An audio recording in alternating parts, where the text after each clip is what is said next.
Hello, athletes. Welcome to the HSP Foundations Program.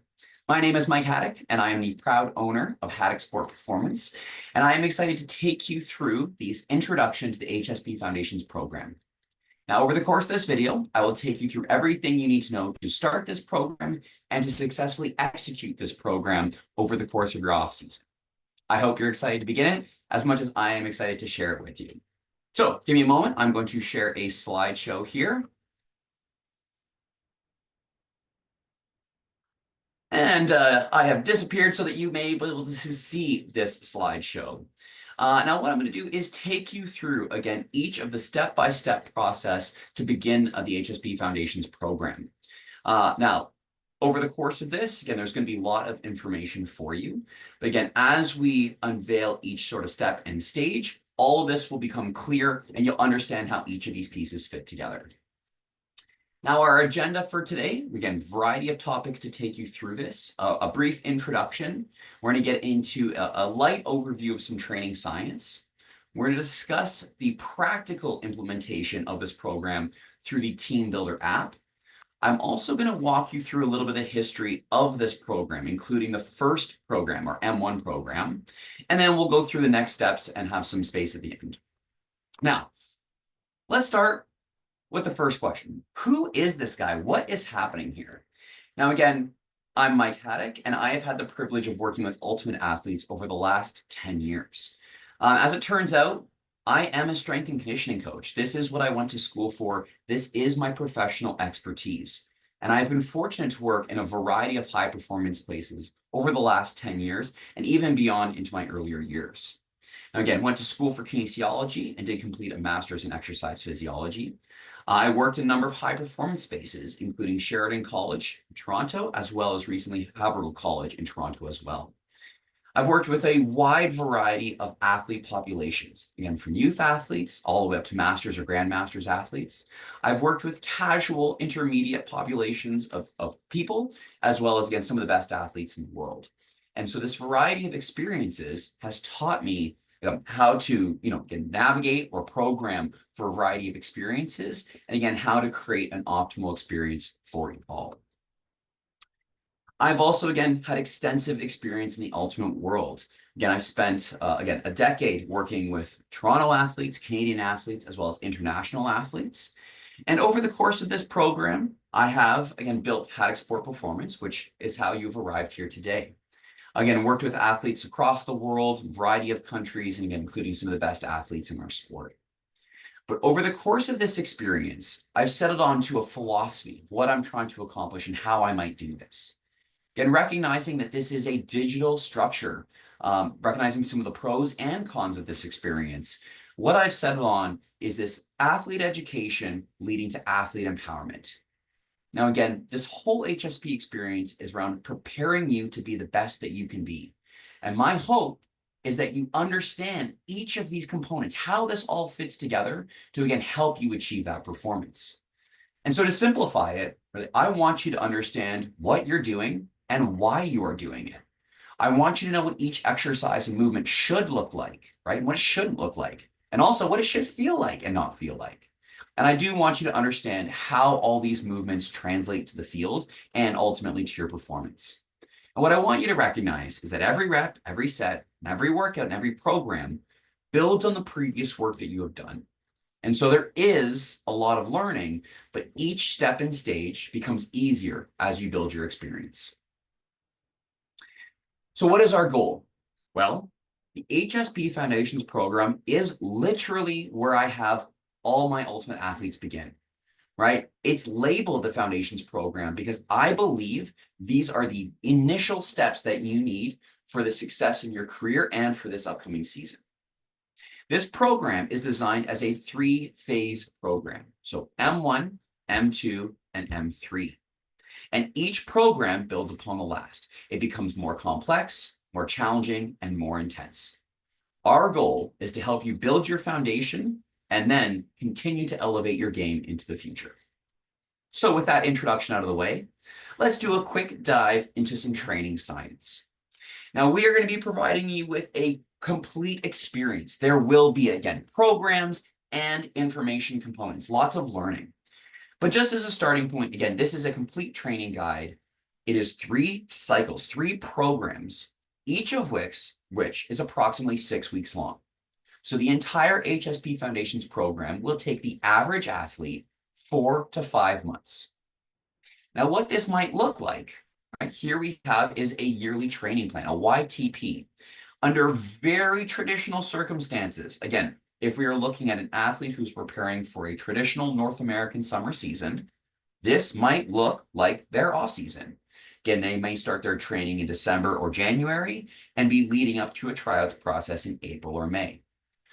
But let's remember that this is just a guideline, right? This is an opportunity for us to keep a track or an eye towards the overall yearly structure.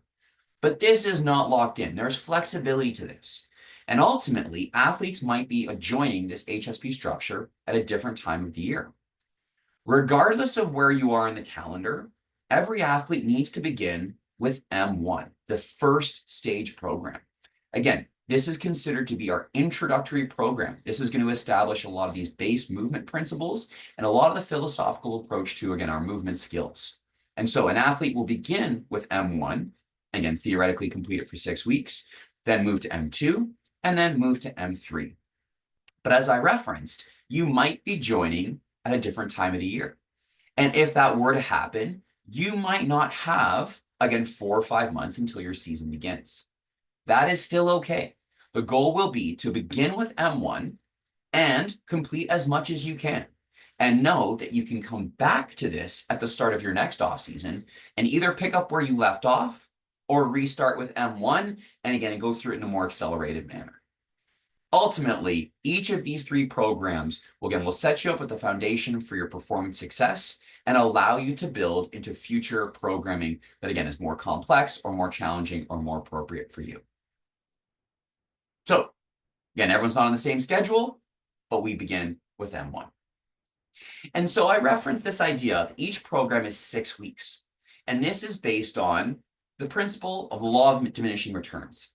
And the whole idea is that an athlete goes through 3 stages of learning. They begin with this productive phase. Again, at the start of a new program, there is an intense learning component. Your body is acclimatizing to many of these new actions, and there is ready and sort of accelerated return on investment, again, physical development. But at some point, that rate of growth starts to slow, and we enter this diminishing return stage. And then again, at some point, we hit the point of maximum return. And then we start to see either a drastically slowed down version of growth, or we actually maybe see some negative growth. And so we look at 6 sessions as really optimizing this curve. We see that athletes traditionally start to plateau around that 6th session. And at that point, again, they are ready to move on. And so again, session 1 and session 2 are traditionally a very learning intensive stage. By session 3, an athlete really understands what this program is all about, what to expect, how it all kind of flows, and now they're really starting to push. So session 3 and session 4, they are making rapid progress. And again, by session 5 or session 6, then that starts to slow ever so slightly. And so with that information in mind, let's discuss how to design a training week. And one more really important principle that we want to consider here is this concept of supercompensation. Now, this is, again, a law of human adaptation. This is the science about how we adapt to physical stress and ultimately how we grow in a physical manner. And so each athlete through training goes through these 4 stages. We have fatigue, recovery, supercompensation, and return to baseline. But let's break this down a little bit further. Now, again, this black horizontal line is representative of our homeostasis. Again, just who we are as a person, how steady we are over time. And any positive movement of this line would represent growth. Any negative curve in this line would represent regression or a decrease in performance. And so let's consider a training session. Again, just a standard gym or field session. That would disrupt our homeostatic line. And as any athlete has experienced before, immediately after a training session, we actually see a decrease in performance due to fatigue. Again, this could be systemic fatigue that is again more about the nervous system, or it could be local fatigue that exists within the muscles and joints. But ultimately, this fatigue phase eventually ends, and our athletes now begin to recover.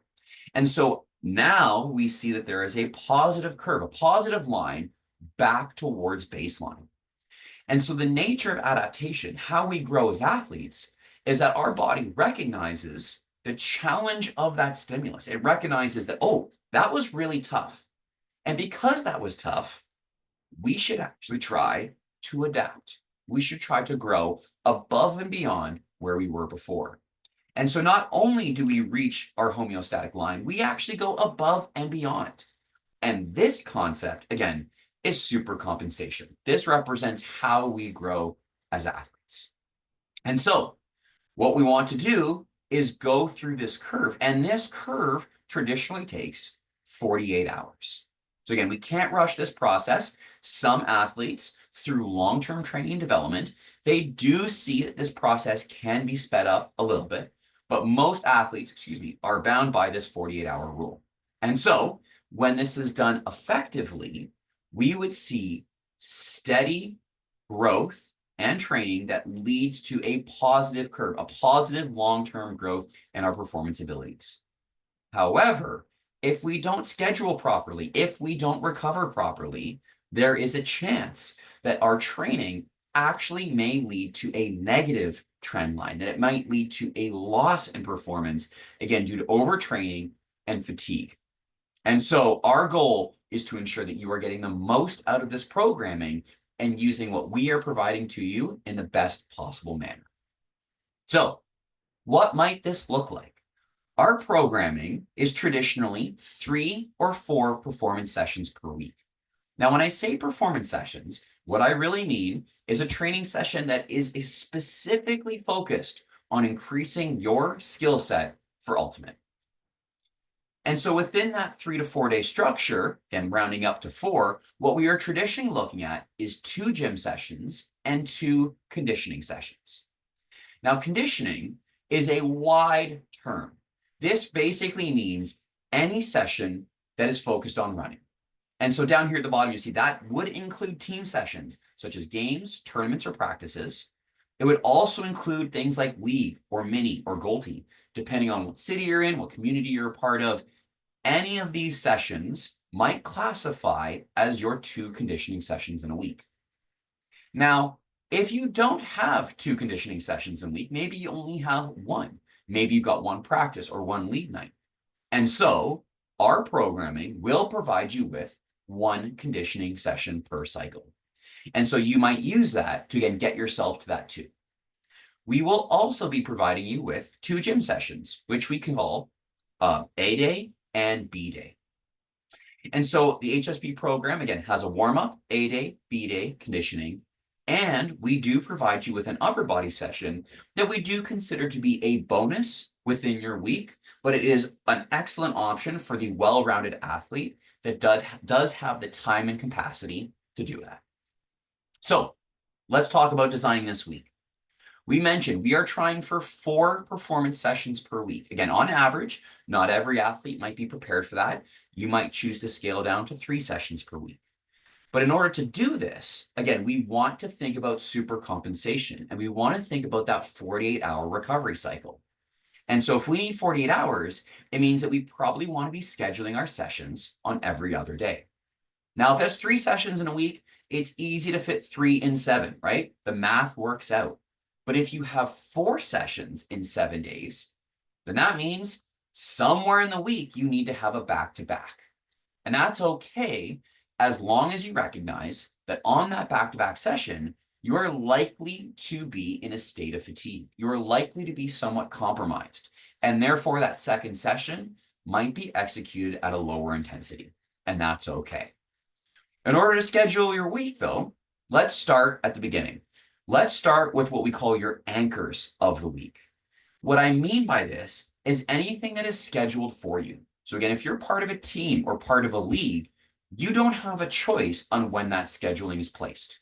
So if it's Monday night, you just have to start there. You have to put that in, right? And so we begin with that. And then we add in the HSP programming that can be flexible. So again, if we started with that Monday night session, we reference that you have an A day, a B day, and a conditioning day for me. And so we're going to fit that in. And so again, we had Monday. So, okay, well, 48 hours later is Wednesday. That's going to be one of our gym sessions. And then 48 hours after that, we're going to do another conditioning. And then because we have a back-to-back, well, there goes our second gym session. And that is how we can get our 4 days in. And then if you do decide to put in the upper body, you may schedule it on one of those rest days. So again, whether it's Tuesday, Thursday, or Sunday, wherever it fits best for you is totally fine. Because then the upper body session will not interfere with the recovery from any of your other performance sessions. Again, those leg muscles are likely, again, just taking, like they're going to be recovering on that off day while you are challenging and stressing the upper body muscles. So if you choose to do so, again, on your rest days, I'm going to strongly recommend you do have at least 1 or 2 rest days per week. But if you're so inclined, you again may choose to do the upper or maybe a throwing session or again, more strategic and specific recovery. So that is our introduction to the training science. Let's now introduce you to the program itself. And so you will be operating and completing this program through Teambuildr. And Teambuildr is recognized as one of the leading training apps in the world. Again, their experience, the depth and variability of their programming, again, it provides us with the best platform to give you as close to the HSP experience as possible. And so once you have, again, signed up and joined this program, the very first page you see will be sort of this welcoming page, this intro page. Now, because the HSP program is flexible and ultimately you can start at any time of the year, what this means is it's not scheduled into a calendar, right? If you join in March or November, that is going to be different. And ultimately, you again will begin with M1, but what you will do to do that is you will enter the program library space. So here you'll see that program library button and you will click in. And again, I'll show you the steps and stages, but ultimately you will end up at your first workout. And so here is the A day, our M1A day. Again, it shows all the exercises and it shows what you need to complete. So let me show you the steps here. So again, maybe through, again, if you're doing this through your phone, you'll start with the menu button at the top and that will pop up this menu that provides you with a program library option. You'll click in and you'll see M1, M2, and M3. Now again, we are all starting at M1, so you don't have to worry about those next 2 programs yet. You'll get there when you get there. So you'll click in and then you will see, again, the very first component is welcome to your M1 program. Again, this video right now. Oh, excuse me. Underneath, you'll see week number 1. And within that is, again, 5 sessions. Now, again, this 5th session, again, A day, B day, conditioning, recovery, as well as upper body training. And so once you've chosen your M1A day, then it shows you all the components that you're going to work through. Again, we have our warm-up, and then we have each of the exercises themselves. As you work through it, again, you'll mark them complete, or you'll enter the information such as time or weight that you did. And once you get to the end, you'll see that you've got check marks for each of these pieces, and you'll mark the workout complete. And then that will signify, again, within the app, the workout is done, and it will log it in the calendar for you. Let's look at this another way. So again, going into M1, you says you have 5 sessions. Again, it shows that complete list. Again, active recovery, A day, B day. Again, C day is referenced as our upper body session. If you click on M1B, again, it takes you into that session as well. The next thing I want to show you is now that you know how to access the programs, our goal here is to help you learn the program. And a huge part of the HSP history is, again, the education behind these exercises. As I referenced again earlier, we want you to understand how to do it, why you're doing it, and what exact details do you need to be mindful of. And so to complete this learning, you will enter the Coach Tools menu. And as you go down, you'll see documents and links, and this will lead you to this section here. And you will see 6 various subfolders. The first 2, again, M1 program documents, which I'll explain further in a moment. M1 YouTube playlists, and then M2 documents, M2 playlists, M3 documents, and M3 playlists. And so each of these playlists will direct you to YouTube playlists for each workout. So let me show you here. Again, we click in, the program documents lead this way and provides you with the PDF versions of each of these workouts. On the right, again, the YouTube playlist. Again, you'll see the warm-up playlist, A day, B day, and upper, and that directs you to a YouTube playlist here. And so in this particular section, again, it's lined up and organized in exactly the order of the workout. So the first video is the first exercise you will complete, and you will just watch each of these videos in order to learn the whole program. And so, again, a combination of Teambuildr. You will complete all your workouts in the app itself. You'll have an opportunity to download the program documents, which I'll take you through in a moment. And you will learn everything you need to know through the YouTube playlist. So again, 3 primary sections for you to be comfortable and confident with. Let's take it into part 4. So let's actually walk you through this first program. So again, M1, what does it look like? What are the exercises? What's the thought behind it? So again, warm up, A day, B day, conditioning, and upper body. Now, with the warm up, we have a very distinct process. So again, this picture is of the PDF that you've been provided. So again, this is our M1 warm up. You're welcome to print this if you'd like, but ultimately it is just going to take you through the exact same thing in the Teambuildr warm up stage. So our warm ups have 3 steps and stages. But our goal, our big picture strategy, is that our warm-up should increase the quality of your workout, right? When you are warm, all of your systems operate better and at a higher level. We also prevent training injuries. So by being prepared, again, you are putting your muscles and your body in a better place to, again, execute and to be safe.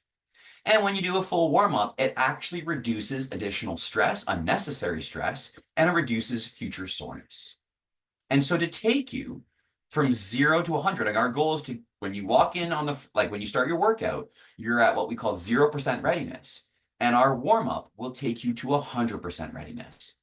And so over this 10 to 15 minutes, what we're going to do is break it up into 3 stages. All right, so 3 steps. And really, step 1 is temperature increase, getting the body warm. Step 2 is what we call mobility and movement. And step 3 is the intensity build. And so when we look at our warm-up, you'll see those words referenced here as well. So again, stage 1, temperature increase.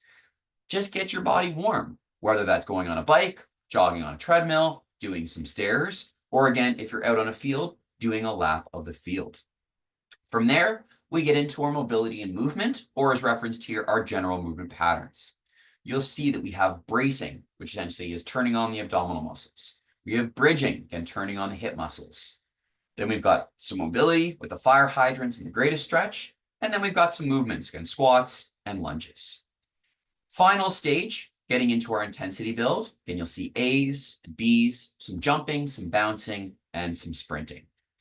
And for an athlete who, again, is fairly experienced in the ultimate world and culture, this should feel pretty normal and pretty traditional compared to warm-ups that you've done in the past. Again, maybe some different pieces, maybe a slightly different philosophy, but should be somewhat aligned to things that you've done before.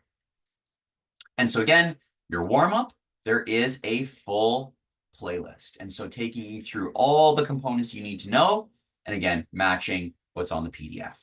Again, it takes about 10 to 15 minutes. We can't rush that process. But again, you may also decide to do some stretching or rolling before you begin the warm-up, and that might just add a little extra time. So that's our warm-up. And so now let's get into our primary gym days, our A and B sessions. And so what I have here is our A day. And what I want to talk about is more of the general structure. So again, this is the PDF. This is what the printout would look like. What's on Teambuildr matches this exactly. And so seeing it in an Excel format, in a PDF format, it's just to help you understand and recognize before you move into the Teambuildr stage. So each of our gym sessions is approximately 90 to 100 minutes. Again, it is a significant session. but each of our workouts are broken up into 4 sections. We have our warm-up, which again, just discussed a moment ago. And then we've got our power and SAQ, again, SAQ standing for speed, agility, quickness. Then we've got a strength block, and then we have an accessory block, which sometimes is referred to as sort of stability training. And so you'll see those headings in the program to the left. Now, in order to sort of understand this particular document, I want you to recognize that we look at it from the top down, as well as looking at it from left to right. And so looking at it down, again, we start with our warm-up, then we begin with our power, and there are 3 exercises. There's 1AB and 2A. And so 1AB, this represents a superset, essentially a pair of exercises that are combined together that you will alternate in order to be efficient. And so, again, when we look at these, I also want you to recognize that there are 2 rows per exercise. So 2 rows for 1A and 2 rows for 1B. In this particular visual example, the number of rows represents the number of sets that you will do. So again, 2 sets for the 2-foot jumps and 2 sets for the lateral jumps. And we mentioned, again, supersetting means that we are alternating. And so that means when you finish your warm-up, you will first complete a set of 2-foot jumps, and then you will complete a set of lateral jumps. Then you will go back and complete your second set of 2-foot jumps, and then you will complete your second set of lateral jumps. Basically A, B, A, B. And then you're done, right? That's the 2 sets. From there, you'll move into the next exercise. Again, 2A is our skipping rope exercise. Again, what you'll see here is that it is 1 set, right? 1 row. However, what we are looking for is 4 accumulated minutes of skipping. Now you can see you are welcome to take as many 30-second breaks as you need to break up that 4 minutes. But ultimately, you can just record that information, say, I did a minute and then a break, and then a minute and then a break, again, depending on how you completed it. Once those are done, we're into our next section. We're into the strength exercises. You'll see that there are 2 movements here, a back squat and then a hip thruster. Once those are completed, you'll move into your accessories and you will see another superset. There's 5AB as well as 6AB for, again, a total of 4 accessory exercises. And so that's our 8A example. And so, again, why do we do this, right? Why do we have a third for each of these programs? Well, it's highly strategic. Again, the power and SAQ components are directly related to those on-field performance and moments that you recognize, right? Those jumping, bouncing, changing direction, and sprinting. We see why we need those skills out on the field. And so we want to make sure we're building them. Whereas our accessory exercises are, again, far more about targeting individual muscles within the body and ensuring that they are all capable of doing their job, right? Are they able to provide the amount of force and control that is necessary? Can they help you stay in safe and strong positions to be healthy over the long term? And so that's why we do those 2 sections. And then strength, well, strength feeds into both of these. It is absolutely clear in the science that strength feeds in as a precursor to power and SAQ movements. The stronger you are, the more capable you are of expressing it, again, as power and speed and agility. By the same token, the stronger you are, the more you are able to stabilize those key injury prevention components. And so that is why our programming is divided into all 3 sections, and they each have a critical role to play in your long-term success. So again, this being our 8A, all the exercises from top to bottom are, again, matched up in a YouTube playlist where you can watch it in order and learn everything that you need to know. Now, as we're introducing this 8A, again, I do want you to recognize some unique components here. So again, 1A and 1B, as well as 4A, have multiple videos within our program. And so as you jump into the video playlist, you will see that there are multiple videos there. Similarly, I want you to note 4A, the hip thruster, has some built-in progressions. Basically, it's to ensure that you're learning this optimally. And so what is suggested is that you begin the hip thruster with just body weight. Again, no additional load, just to make sure you're doing it correctly. And then once you're comfortable with it, we would start to add load in the form of a dumbbell. Again, maybe it's 10, 15, 20 pounds, but then you will build that up until about 45 pounds, which again is the weight of a barbell. And once you're ready, you will just get into barbell training, and then you will continue with the barbell once you're at that strength level. Next, let's take it to our B day. And so visually here on the left, you'll see it is identical to the A day, except all the exercises are different. So again, different power and SAQ components, different strength exercises, and different accessories. But as you look to the right, again, the same concept, the playlist is there. All the videos that you need, again, are there for you to learn. So let's dive into this just a little bit further. Let's think about A and B sort of collectively. And so what I have here is the total of 6 power and SAQ exercises. Again, 3 on A, 3 on B.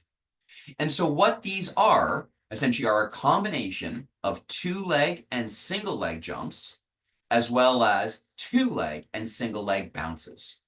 Now, again, in terms of jumping, we really reference this as more of a hip and knee dominant movement, whereas bouncing is more ankle or calf dominant movement. We also have some exercises that emphasizes landing control, again, safe landing positions. And we begin to introduce some side-to-side or what we consider agility techniques and skills. And so those are our 6 power and SAQ movements. Let's also look at our strength movements. So again, 2 per day, 2 on A, 2 on B. And again, each of these workouts has what we call a primary strength exercise, which is the first one, and a secondary strength exercise, which is the second one. And so on A day, our big movement is a back squat. And then our secondary movement is the hip thruster, which I referenced a moment ago. On the B day, our big movement is a Romanian deadlift, or commonly known as an RDL. Whereas our secondary strength, again, is walking lunges. From here into our accessories. And so 4 accessories on A, 4 accessories on B. But what I really want you to recognize that, again, each of these exercises has a very specific target. These are the muscles that we are trying to, again, develop or stabilize or ensure that they're capable in doing their jobs. So again, the hamstring ball curl, we're working on the hamstring. The Copenhagen plank, we're working on the groin, etc., etc. But again, each has its own focus, each has its own goal, and it's important for each to be able to contribute to the whole. Finally, I wanted to talk a little bit about tempo. Again, this comes up, again, various athletes, again, with a variety of experiences. They kind of ask, how fast should these exercises be? And so here is a bit of a guideline. For any of our power and SAQ exercises, again, the goal is speed, right? These are performance components. We want you to move fast. We want you to move powerfully. However, we cannot move faster than we can control. So it is about establishing the technique, mastering that technique, and then pushing as hard as you can with that good technique. Similarly, for the strength, if we, again, recognizing, squats, lunges, RDLs, and hip thrusters, again, they're designed to not be powerful and explosive. We don't want to do them quickly. We want to show a level of control. And so the basic narrative, the basic thought process is, I would want for my athletes to, again, control the descent, but to be assertive on the ascent. And so what that means is, again, slow on the way down, but when you're coming up, it's okay to push that a little bit harder, to really drive up with a high level of effort. And so if we were to actually, again, give it a time, that might be 3 seconds on the way down, but 1 second on the way up. And last but not least, all of our accessory exercises, again, they are about specifically targeting a single muscle. And so most of them actually are isometric in nature, they're holds. But if they do have a movement to it, it is going to be slow, right? It's going to be really controlled. And again, that's going to ensure that you're doing it the right way and, again, getting the most value out of it. And so that's an overview of our A and our B day. From here, I'd like to introduce you to our conditioning session. And so what we have is a repeat 1 kilometer interval series. And so how to complete this? Again, you can do this inside on a treadmill, or you can certainly do this outdoors. Now, what you will do is start with our standard warm-up, right? Get the body going. And then you will complete a 1 kilometer warm-up. Again, this is done at a sub-maximal pace. You are looking to just get the body going. And once that is complete, you will rest for 5 minutes. Again, you will always rest for 5 minutes in between each of these intervals. But once you've done that and you are ready for the second interval, now we are into our performance component. Now we are really starting to push. And so the idea is that you are trying to complete this 1 kilometer as fast as you can manage. However, again, 1 kilometer is probably going to take somewhere between 4, maybe 4.5, up to 5 or 5.5 minutes. And the idea is pacing, right? This is not a sprint. This is choosing a speed that you can sustain through that entire distance. And as you complete it, that's where you're going to be experiencing the really sort of challenging fatigue. We want by the end for you to feel like a 9, 9.5, or a 10 out of 10 challenge, but certainly not as you begin. And so pacing is a learned skill and is an important part of this process. And so you will complete, again, a warm-up interval, and then you will complete 3 performance intervals, which again, you are trying to do as fast as you can. However, or I guess I say in conjunction with, we're looking to see what your best time might be, but also you are looking to recognize your trend. Do you do really well in the first performance and then fall off a cliff? Or are you pretty steady across all of these intervals? That's all information that you can use to, again, sort of provide feedback on your training and performance. Our last piece that we want to introduce here today is our upper body programming. And so in this upper body program, my general thought process is upper body is, again, less important to our long-term performance success and ultimate. Again, the vast majority of our success is dictated by the rib cage down. It's our torso muscles and our leg muscles that, again, drive the vast majority of that success. And so if we had to provide goals for upper body, what they would be is A, to stay healthy, meaning if you do hit the ground, we need to make sure your shoulders are resilient enough to handle that stress. We also want to make sure you can throw far enough, and that might be a strength limitation. And then, again, depending on the circumstance, a little bit of upper body mass or upper body strength might help you feel stronger during moments of contact, specifically if you're shoulder to shoulder running through a lane with, again, an opponent. And so the general structure of our upper body session is that you would do a warm-up. And again, it doesn't necessarily need to be the full warm-up, but you do want to get going in some way. And then you will begin with what we call a shoulder preparation series. So it's actually a dowel warm-up that is split up into 3 mini components. Again, you'll see that in the videos here. And then we get into the workout itself. And so what we have is our big 4 movements, basically vertical push and pull and horizontal push and pull. And so again, the first 2, you'll see here, we've got our vertical pull exercise, which we're looking at is a chin-up variation. And there are options. An athlete might choose to do a band-assisted chin-up or a negative chin-up. That will be paired or supersetted with our horizontal push exercise, which is an athlete's choice, a push-up variation, which might be a full push-up, a negative push-up, or an incline push-up. Again, all the videos are in the playlist. From there, there's another superset, our horizontal pull, again, doing the horizontal pull-ups, as well as our vertical push, doing a seated dumbbell shoulder press. Once you've completed those big 4 movements, we're into our accessories, right? And so we have a farmer's walk, and then we've got a tricep exercise, a shoulder exercise, and a bicep exercise. And that completes the M1 programming. And so again, having taken you through this here, you now have an understanding of how these HSP programs were originally designed. And again, how many HSP athletes have completed these workouts. And so you're going to follow the exact same structure, but within the Teambuildr app format. But ultimately, it is the same. And so as we reach the conclusion of this presentation, here are some final thoughts and considerations. Again, some things to consider. I do like to introduce this concept, the stages of learning. And really what there are is that there are 4 stages towards mastery.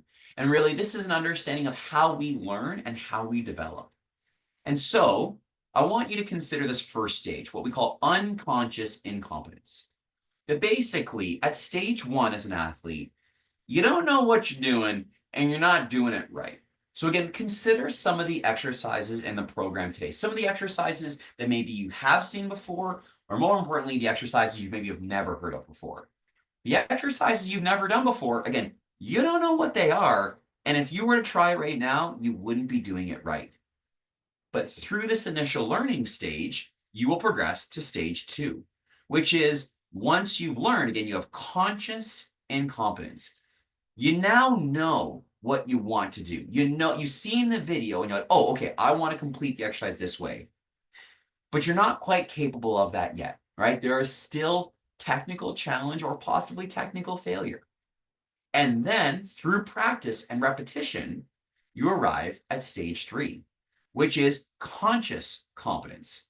Again, you know what you want to do, and now you actually can do it. You can be successful with that movement over and over again. And most athletes get to stage 3 and then they kind of stop. But what's important for mastery is progressing to the final level, getting to stage 4. And stage 4, again, is unconscious competence. Unconscious meaning unthinking competency. You can do it right, and you don't even have to think about it anymore. These are your habits. These are your patterns. This is how you move. And this is how we start to build long-term success in our movement mastery and, again, in our ultimate performance. We want you to take these skills and be able to execute them, again, at an automatic level. And so that's our long-term goal and our long-term hope for you. And so let's summarize this. What will this look like? Again, this is going to be an ongoing process. I recognize there is already a lot of learning that has occurred here today, and it will continue as you get into the programming and as you dive into the playlists. But once you have learned, you will get into the training phase. And again, it's going to take you some time to be comfortable and to build mastery with these movements. But you will get there. And once mastery has been achieved, then you are ready to progress. And when you progress, you start that learning process again. So again, one full cycle for M1. And once you have successfully completed M1, you begin with M2 and you start learning again and you do it all over. And once you're ready to complete M2, again, you learn M3 and start that cycle one more time. And so as we leave you here today, let's talk about some final next steps for you. Well, now that we've had this introduction, it's time to head into Teambuildr and, again, really get comfortable with the programming.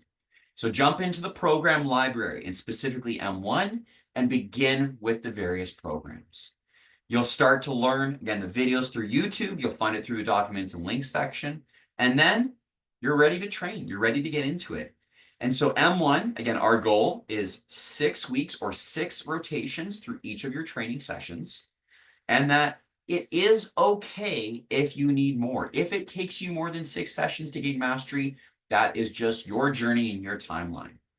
But if you do have some of these skills already and you may be ready to progress faster, it might mean that you are able to move to M2, again, maybe after week 5 or week 4, depending on your personal circumstances. All right, athletes. That is everything for now. Again, I recognize the volume of information, the complexity of this process, but it's really important to me for you to understand how we've built it, why we've built it this way, again, to set you up for success in the long term. So we hope you enjoy this training program. We hope you find success on the field, and we hope that you get the most out of this. And thank you so much for joining the HSP Foundations Program.